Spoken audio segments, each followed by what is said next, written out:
আরে এই গরুর চামড়াটা এখানে ফেলে দে। আরে তোরা এটা কি করলি? গরুর চামড়াটা এখানে ফেলে দিলি কেন? এটা তো খেতে অনেক বেশি মজা লাগে। বুটি আমার সাথে একটু ধর, এই গরুর ভুঁড়িটা বাড়ি নিয়ে যাবো, আজকে অনেক মজা করে রান্না করে খাবো, তোকেও একটু দেবো। ঠিক আছে তা নিয়ে চলো, আমি তোমাকে দেবো বাড়ি পর্যন্ত গরুর ভুঁড়িটা পৌঁছে দিয়ে আসতেছি। ভাইয়া দেখো না কত বড় আকারে গরুর চামড়াটা পেয়েছি। এই গরুর চামড়াটা নিয়ে ঘরে যাবি না, এটা এখানে ফেলে দে।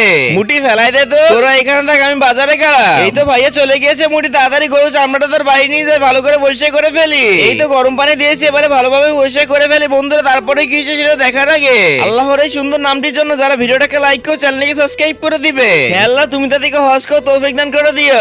এই তো আমার গরুর চামড়াটা ভালোভাবে পরিষ্কার করা হয়ে গেছে। এবার আমি গরম পানিতে ভালো করে সেদ্ধ করে নিলাম। এবার আইটু পরিষ্কার করে গোল আকারে গোল গোল করে রেখে দেব। এই তো গোল গোল করে কাটা হয়ে গেছে। এবার মশলাগুলো দিয়ে ভালো করে কষিয়ে ফেলি। এই তো মশলাগুলো ভালোভাবে সেদ্ধ করা হয়ে গেছে। এবার গরু চামড়া দিয়ে ভালোভাবে সময় মতো সেদ্ধ করে নে।